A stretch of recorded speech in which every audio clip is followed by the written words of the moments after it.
I have a sister. She's a year older than me. We grew up in a situation where there was a lot of pressure, sadness, mistreatment, abuse, disconnect, lack of continuity. Parents divorced when we were young. And we both tried to find our own way and our sense of connection and coherence and peace within a very common shared experience. Now, of course, our experiences were different because she had a different relationship with my mother than I did. She had a different relationship with my father than I did. But it was a similar environment and experience where the same things in a general sense were lacking for each of us and were also affirmed. For instance, we both grew up in the same house, right? We went to the same places. After my parents separated and divorced, we had to go back and forth between those two houses. We both grew up watching the same dysfunctional, violent, weird drama and abuse and all of that. We both wound up seeing our mother mistreated and abused, and our father acting a certain way, and our mother being, having certain kind of issues, emotional issues and whatnot. But if you were to ask each of us what our childhood was like, there would be similar stories. We would agree and report the similar kind of events, but the strategies that we both deployed and the coping mechanisms and the character and indeed the psychology that was formed and the identity that formed around those situations, even a shared situation like that, can be understood astrologically, of course, but more specifically by the psychological profile of her and me. So, for example, I'm Gemini, right? That's my rising sign. I have a lot of planets in Gemini, a whole bunch of planets there, including Rahu. So, whatever was going to happen in my life, I was patterned to see it that way. No matter what the experiences were, that's the way I was going to see it. Through this lens of a person trying to make sense of things, finding the humor in things, trying to figure them out intellectually, perhaps wanting a lot of freedom and autonomy, not getting really attached emotionally as much, which is a Gemini theme, and other things. It made me want to, again, be very independent and free. That was both a strength and perhaps a weakness. So these are the things that happened as I was forming my identity and my psychology started to become actualized. I had a lot of interest where I would play music and I would write, and I had all these, I was also good at sports and just all kinds of different things that I did to come to know the nature of myself. So the psychology revolved around things that were predominant around the sign of Gemini, the first house, because I have a lot of planets there. My sister, on the other hand, Scorpio. She has the moon in the first house. She has many planets and angles from the moon, including Venus and Jupiter, strong 10th house.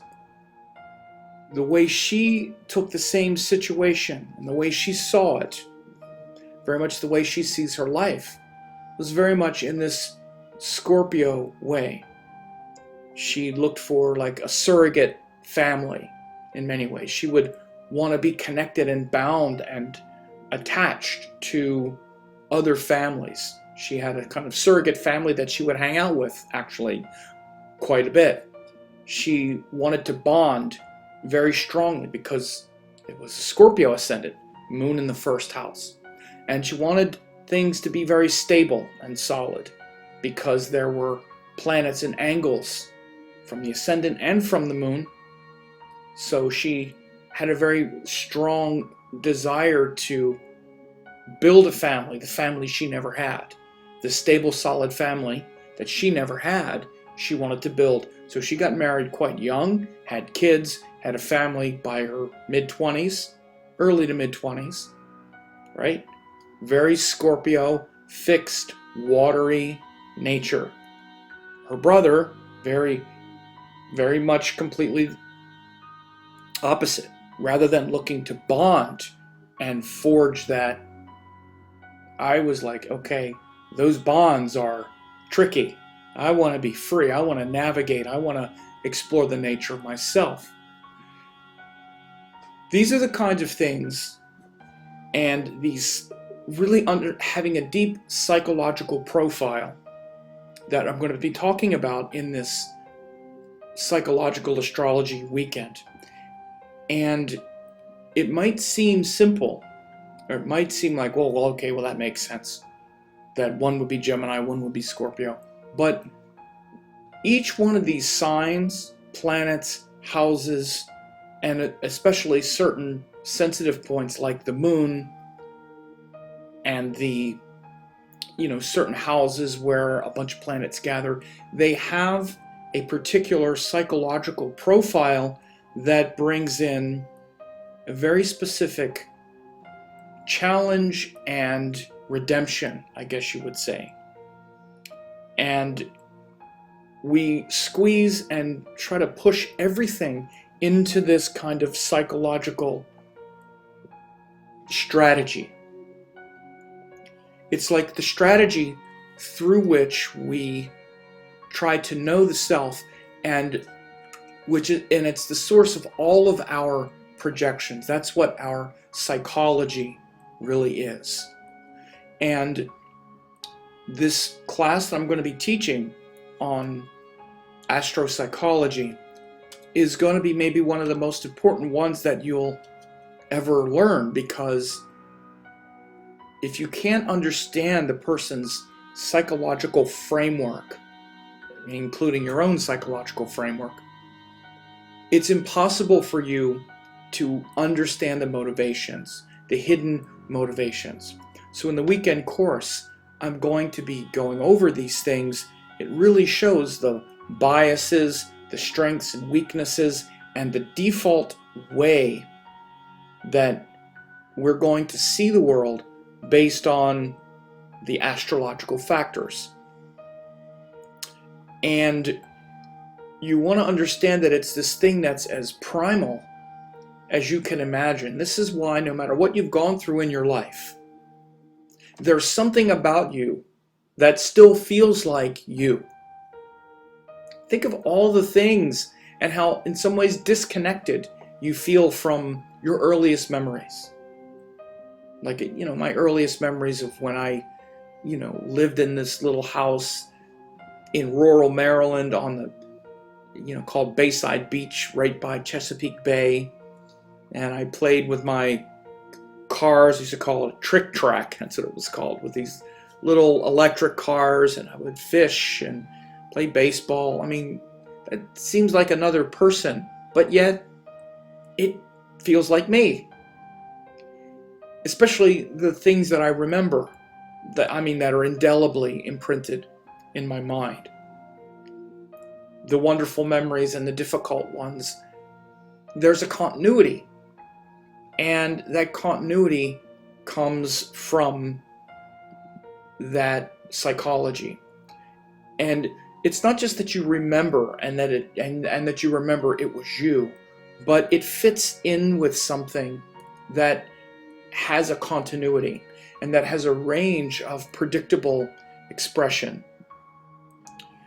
And learning not just what that is for each of the 12 signs, of the planets, of the houses, but learning and understanding how much intelligence and wisdom and difficulty and stress people are going to bring to their psychological profile will all be explored.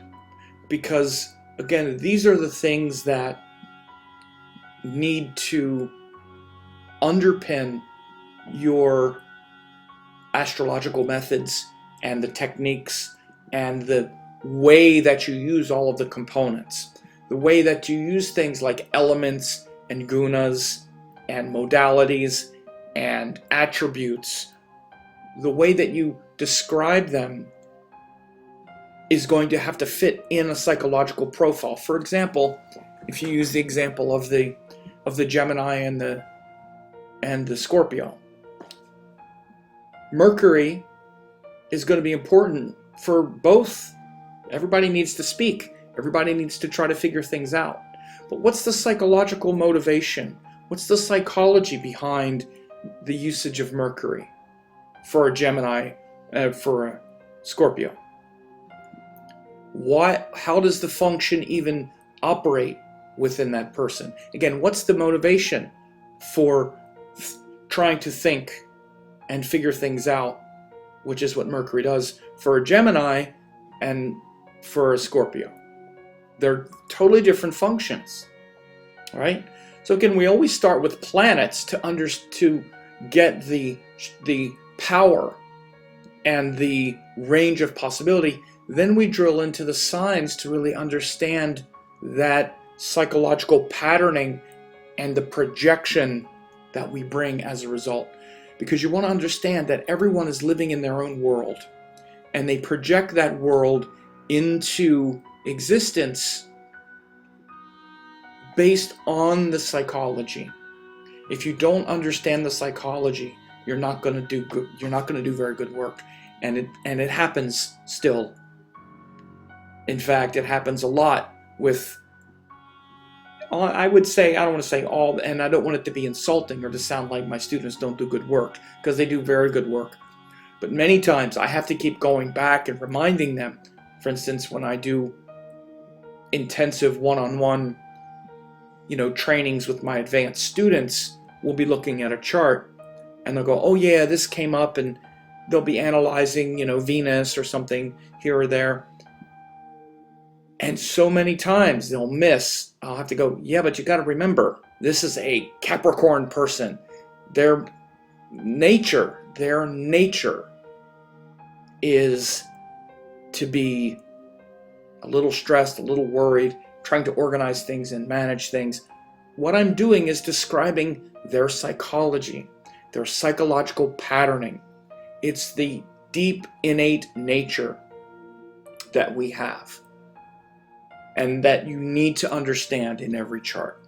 So this 10-hour workshop on October 20th and 21st is going to be an opportunity to really get that handled and to understand the unique perspective that everyone is coming from in great depth, in technicolor, in full color, right?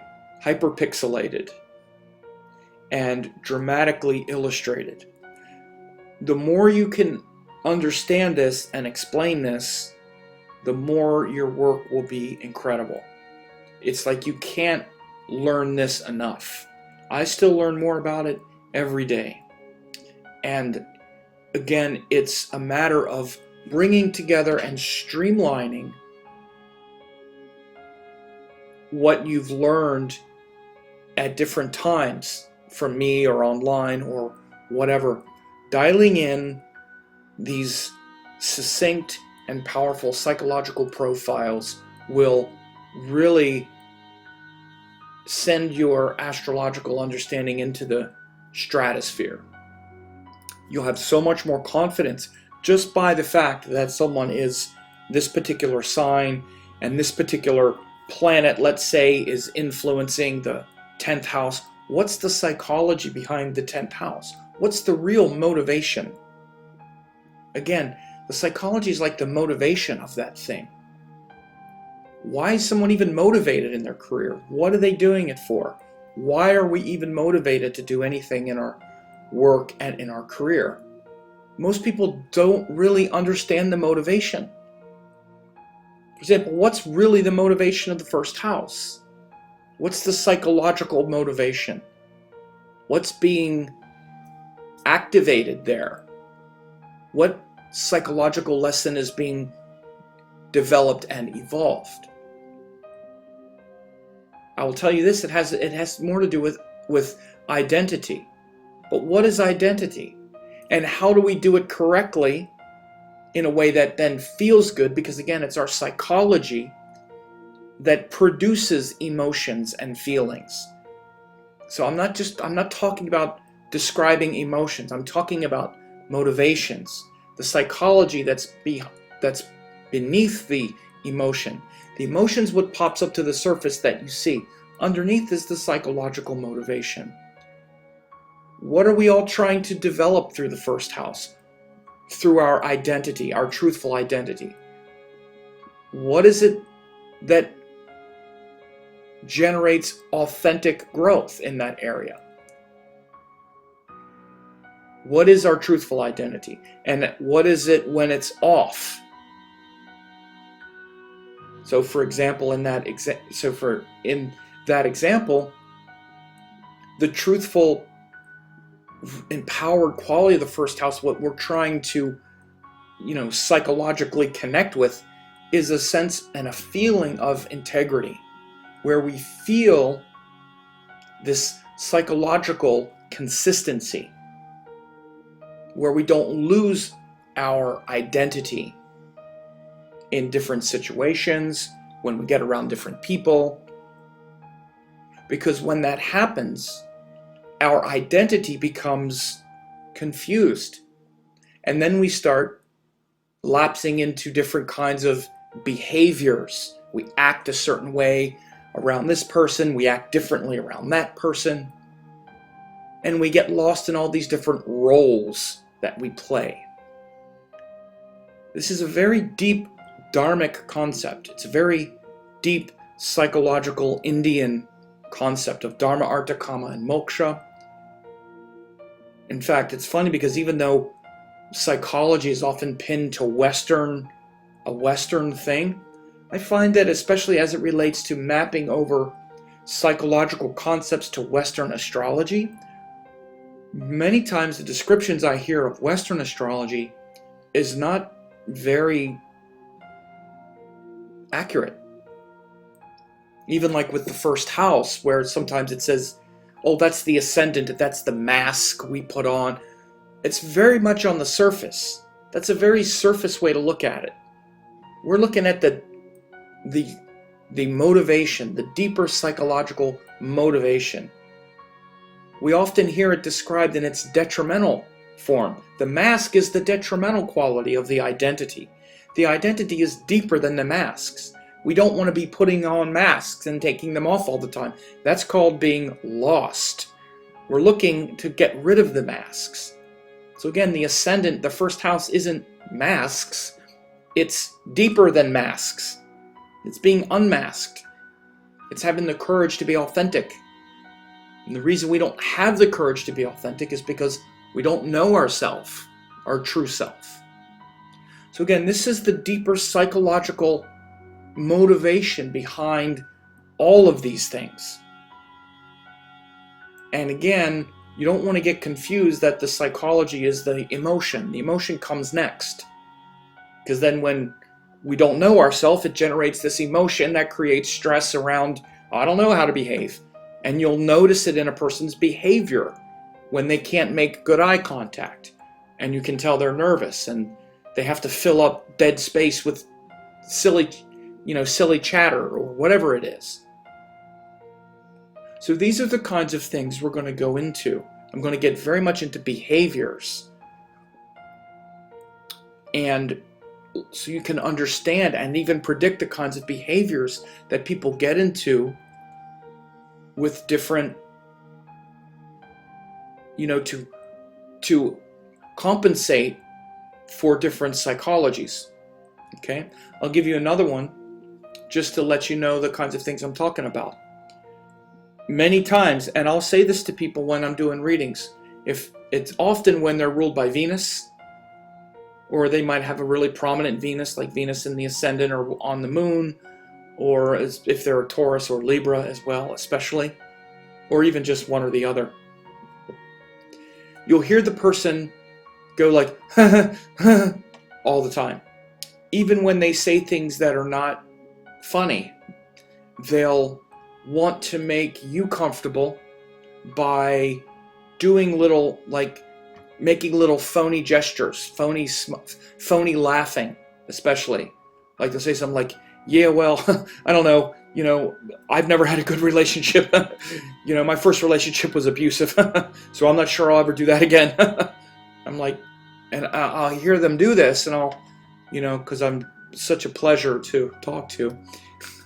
No, when I do readings, I'm honest, and I'll be like, I noticed that you laugh like this.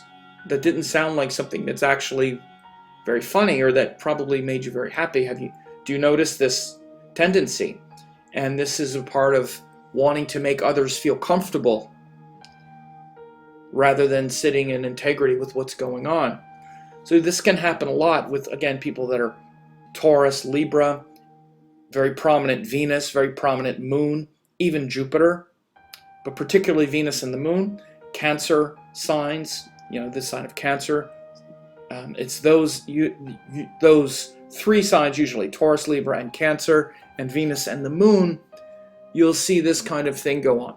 And there are other things. I'm going to dissect all these kinds of behaviors that you can notice that are connected to signs, planets, so that you can understand the motivation behind these things. You can be alert to them, both when you're doing readings and also you can just point these things out, even though these are the kinds of things that when you mention them, again, there are others that aren't so noticeable, but when you see them and you notice them, people will be like, wow, you're like psychic or something.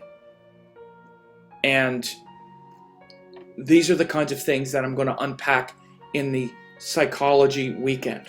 So I'm really looking forward to teaching this. It's extremely important. And, again, I have a lot of advanced students that get private coaching with me. And when I'm training students, so many times I have to bring them back to this, realization. Don't forget who you're talking to. Don't forget the motivation, that this is a person who is a Aquarius with Mars in the 3rd house, or whatever it is. This is the nature of that kind of psychological patterning. So you want to go ahead and register for this. And again, if you're a current certification course member, you get a discount. Either way, it's quite affordable. And I really look forward to teaching this on the weekend of October 20th through 21st and 21st.